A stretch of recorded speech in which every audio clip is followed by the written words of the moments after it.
Well, good morning, Hong Kong. I hope you all are recovered from the pub crawl last night. We are extremely fortunate to have John here with us from San Francisco, and thankfully he brought some dry weather. For all of you who've been here for the last couple of weeks, it hasn't stopped raining. So we'll get started. John, thank you so much for being here. It's fantastic to have one of the most innovative companies in the world in payments, and we'd love just to get your perspective a little bit on Stripe. Thanks for having me. I'm glad I brought the San Francisco weather and not the Irish weather. As you know, Stripe, we're building infrastructure for the internet economy, and so any startups here in Hong Kong might be familiar with us, might have used us. We started in the US, making it easy for companies to set up, start accepting payments, run their business. And in the past year, we've now launched in Singapore, Japan, and Hong Kong, and we're continuing to expand throughout Asia. So we're pretty excited to be here. And when you're, last year you announced the expansion into Japan and also into Singapore. Can you talk a little bit more about your plans for Asia and what drives those plans? Sure.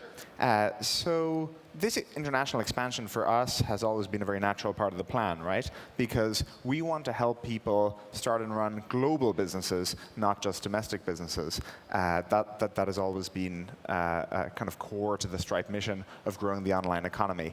However, in contrast to some companies you see where there's sort of this land grab mode to international expansion, we try to very much make sure that the product experience is right and that we're actually launching something that's localized for the markets we're entering. And so we have been beta testing in Hong Kong for the past 2 years, and we ended up changing the product as a result of that. Adding support for running your business in US dollars, which is very important to Hong Kong startups. And as of yesterday, we announced support for Alipay and WeChat Pay on a global basis, which is obviously going to be very important. Which was absolutely a fantastic announcement. And maybe you can just elaborate a little bit on the drivers. Are you seeing more and more cross-border transactions and payments?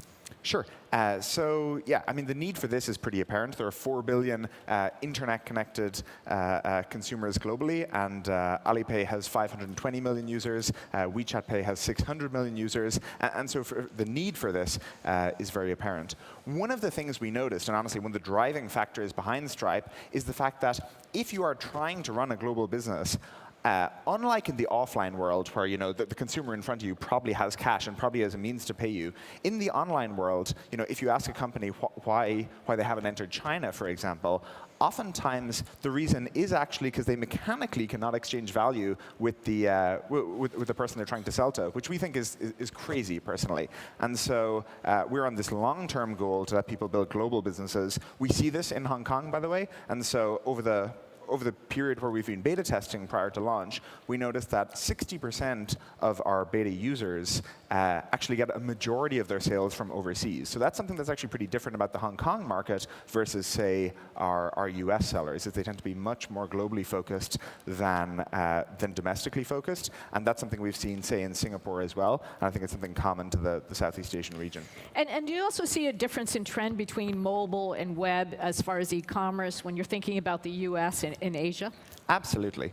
Again, you just look at the stats. In China, 70% of commerce is conducted on mobile. China accounts for half of mobile wallet spend globally. That's that proclivity towards mobile commerce is flipped versus the US, where they're still figuring it out to a large degree. And so there's sort of two sides to Stripe's business. One is, if you're a business here in Southeast Asia, we want to help you set up and start selling around the world. But also, we have a significant number of businesses in the United States, in the Western markets that we serve, and we're helping them enter the Southeast Asian region. So companies like Deliveroo or Kickstarter expanding to Hong Kong and to Singapore. And so it flows both directions. And what do you see as the different challenges when you're dealing with a US company that's in the e-commerce market or a company in Asia in the e-commerce market? What are the differences that you see as far as challenges or just different types of business that they're doing? Yeah, so I think it's easy for people to look at these macro stats and say, much more of a proclivity towards mobile commerce, much more of mobile wallet spending in these regions.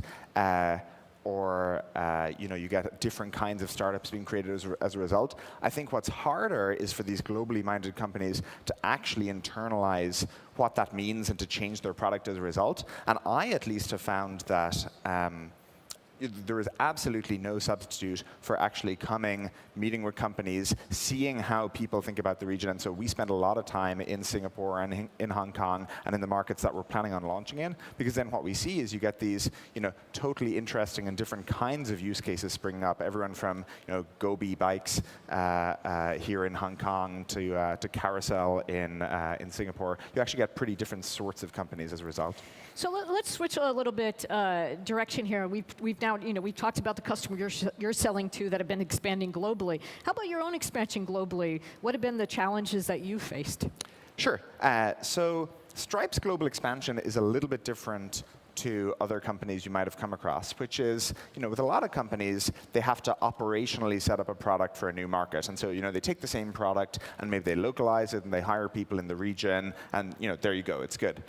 With Stripe, it's different because our product, payments is very cultural, payments is very local. Our product actually has to change as we go into these new regions. And so that defines our go-to-market strategy where, we spent 2 years testing in Hong Kong before we were, ready and willing to actually launch the product. And okay, we think this is good. It's going to be the same for many other, countries in Southeast Asia. And so in Hong Kong, that's what, determined the need for things like Alipay and WeChat Pay. We didn't think the product was good enough to launch before we had those things. And that's how we kind of continue to expand on a global basis, is get up and running early in a market, actually start seeing what businesses need based on their feedback, and then work that into the product roadmap. And I think that's a little different to how some other companies do it.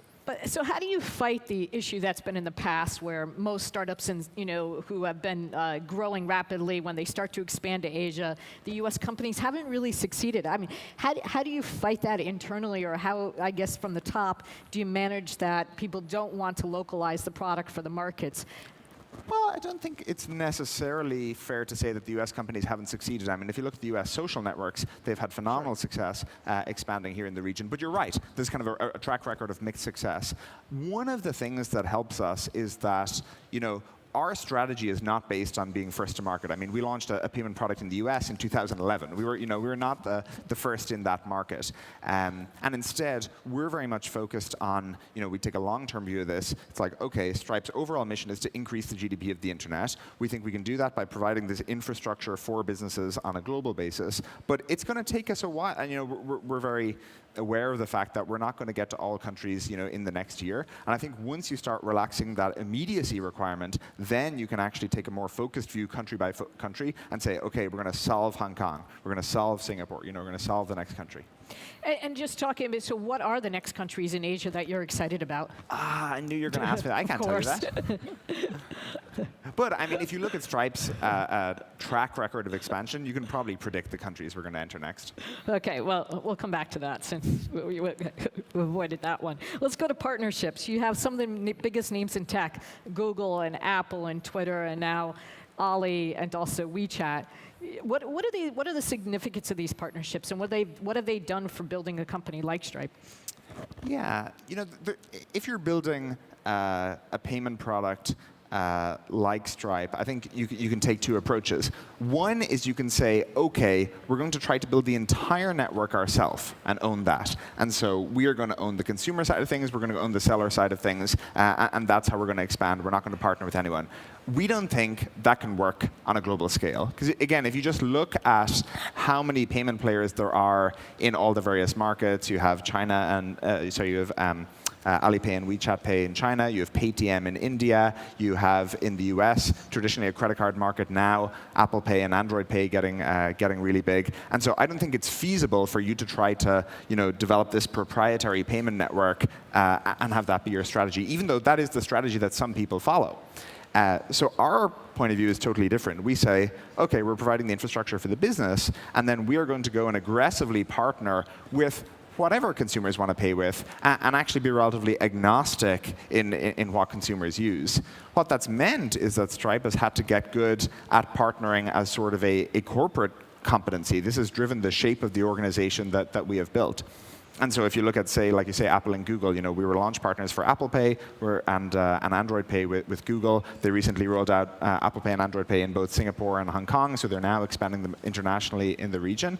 And we think those are going to be very significant drivers of not just kind of taking existing share in the e-commerce market, but bringing more people into the e-commerce market because they're actually changing the user experience. So for the entrepreneurs in the audience, what's your advice on getting that first partnership? It's never easy, and so it would be great if you sort of could humanize the experience and share that with them.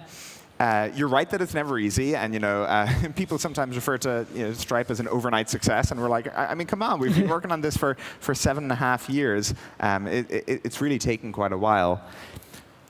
Partnering, especially when you're smaller, is hard. I mean, I remember those conversations, and I remember how long it took for this stuff to get up and running.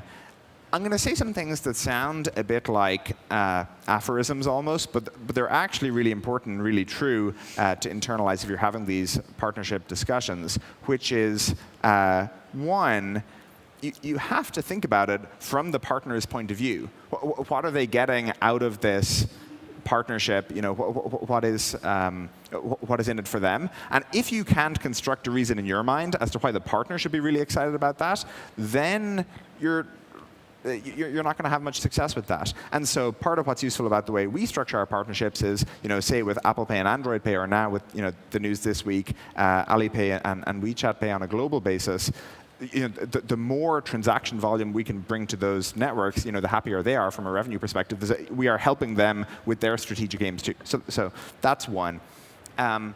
But the first one, was it, maybe you could share with the audience, how did you get it done, and how did you convince them, and how much perseverance and grit did it take to get it done? Yeah, it probably took us about a year.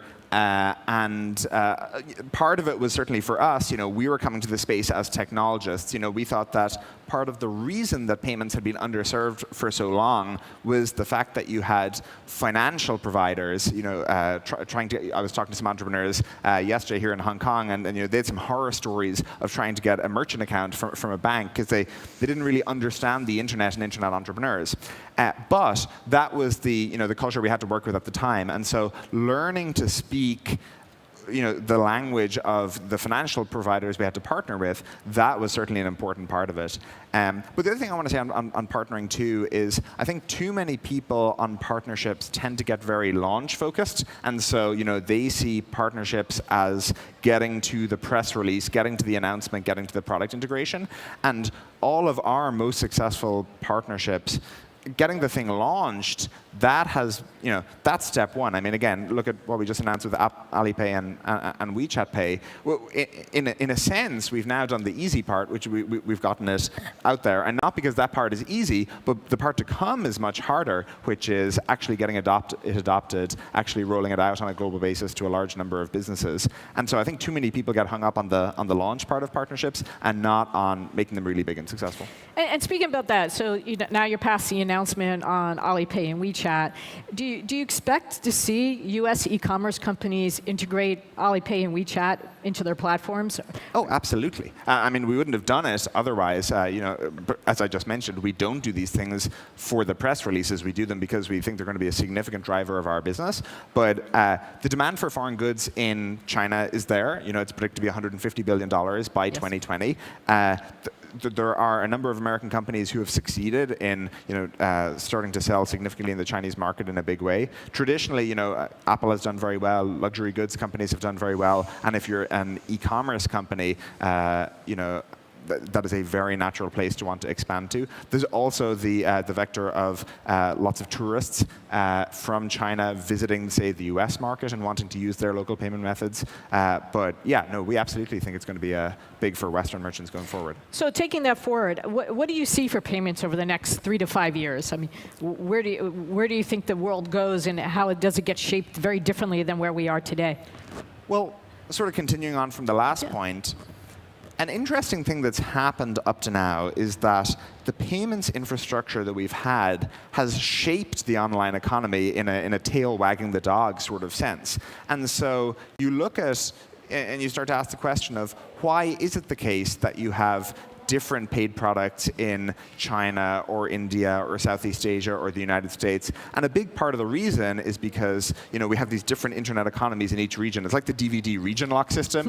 Everyone is using the same technology, but they're segmented and can't talk to each other. And so what we would like to see, and what we're hopefully going to be some part of making happen, is you get less of an effect where the payments infrastructure is shaping and driving the companies that people can create, and instead the companies that people can create are driving the payments infrastructure. We do not people want to be constrained in the markets they can enter just by virtue of being able to reach consumers there. But you know, just going back, I mean, how do you feel about the wallets versus the traditional payment methods or credit cards? I mean, do you see them continuing to coexist, or do you see at some point, you know, digital wallets really taking over from the physical card? Everyone wants there to be a simple, snappy, media-friendly answer to this question, and there just isn't one, in that Alipay and WeChat Pay will continue to be really big in their domestic markets. The US is not moving off credit cards anytime soon, though you are seeing significant improvement in the user experience with a move towards things like the Apple and Google provided mobile wallets. Similarly, in Europe, you have a whole different payment market there again, and so people want there to be a simple answer of it's all going to move to mobile wallets or something like that, but it's quite heterogeneous actually. It is potentially getting more heterogeneous rather than less, because more people are coming online, especially if you look at places like Indonesia. You know, there are so many people coming online, and you're going to see new digital payment methods there. And so as a business, it's not going to be the case that you're going to have a simple answer for, you know, we can just integrate credit cards and call it a day. You're going to have to deal with more payment methods in the future. And so that's where you guys come in for this e-commerce company. You basically simplify all of this and let them accept whatever payment method they want. Well, just because it's a fact of life. You know, right. If you want to address a large global audience, this is going to be something that you're going to need to have to do. Yeah, and then just continuing on what's next. I mean, if you had to really say, what are the outliers of what, you know, e-commerce and payments will look like in a couple of years? You know, what technology, if you were going to put on a hat of just dreaming of what's the impossible becomes possible, what would you say it is? So, anytime you have a major platform shift, you have all sorts of companies that are possible as a result. And an interesting thing to note is that it generally takes a few years for those companies to actually appear and start being built. Yeah. And so you take just the original rise of the number of internet-connected consumers and Google and Facebook resulting out of that. You know, now we have a web. You know, we can build a search product for the web. We can build a social network. The interesting thing is that, you know, Google, you know, grew up in the early 2000s. Facebook was founded in 2004. We had lots of people on the internet in the mid-1990s, but it took a while for those companies to be created. What we absolutely see is that, you know, if you look at the companies that will be created from the smartphone boom, those have not all been created yet. There are still a huge number of them to be created from now.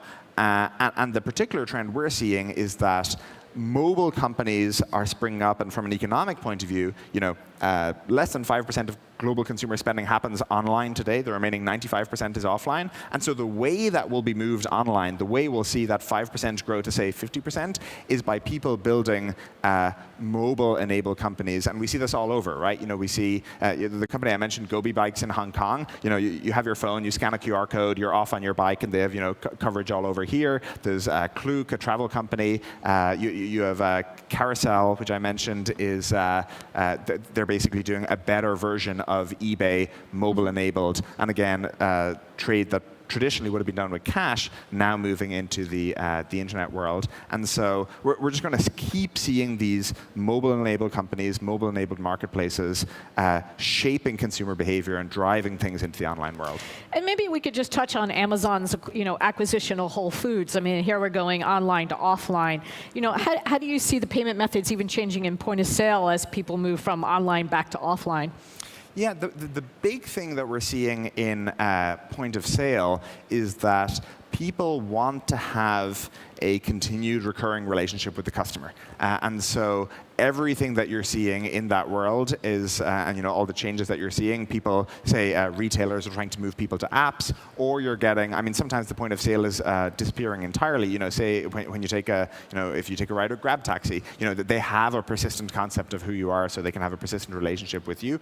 But we are seeing gradually point of sale devices going away and being replaced by some kind of app, some kind of, you know, identifier with an email email address such that people have a persistent relationship with the customer and can build better products as a result. Regardless, offline, web, mobile, it doesn't matter anymore. It doesn't matter, yeah. It's all becoming blended and seamless as we go. Yeah. So we're now going to be in a world of no borders and seamless between online and offline. Yeah, and I mean, saying it that way makes it sound very simple. We're going to get there in fits and starts. Yes. But if you look at the gradual trends, the rise in cross-border commerce, the rise in the number of companies selling to, on a global scale, the number of companies that have 1 billion users globally, I mean, that would have seemed ludicrous 5 or 10 years ago. And now there are a number of companies that have hit that scale. And so those secular trends are somewhat inevitable. Yeah.